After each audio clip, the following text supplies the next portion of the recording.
Good afternoon. My name is Gabe Zoll, and I'd like to take a few of your minutes, if we can, this afternoon and talk about a few things that hopefully will be of interest to you. The first being the automotive industry. As we all know, President Obama bailed out General Motors and Chrysler.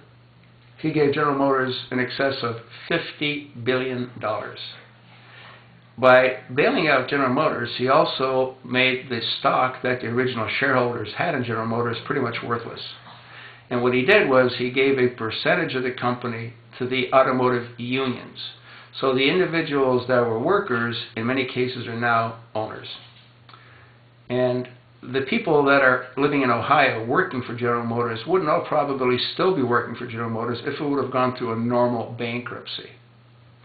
But President Obama didn't allow that to happen because he wanted to find a way to pay his unions for the support that they've provided, and they continue to provide at the present time. What's interesting as well is that many of the dealerships across the country that were closed, well, guess what? Those dealerships, in most cases, were owned by Republican owners. The dealerships that were owned by Democrats still exist, and obviously they've become much more profitable because there's far less competition, since many of the GM dealers that were in the country are no longer in operation. Chrysler is now, the majority of Chrysler is owned by Fiat, as well as a certain percentage of Chrysler is also owned by the unions.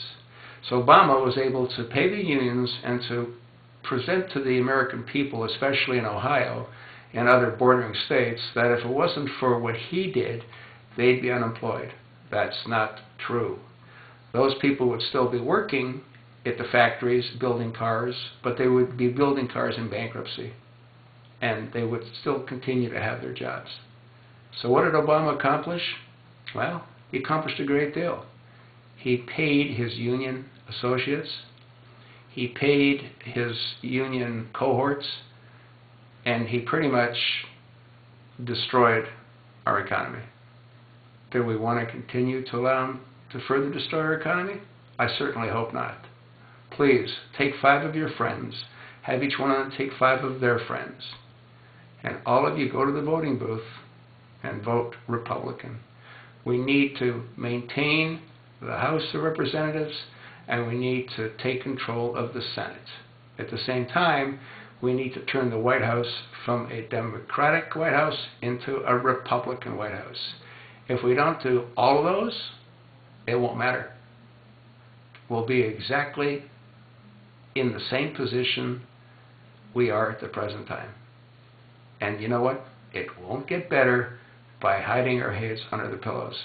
Please, do the right thing. Vote Republican. Let's save our country for ourselves, for our children, and for our grandchildren. Thank you, and I hope you have a wonderful day.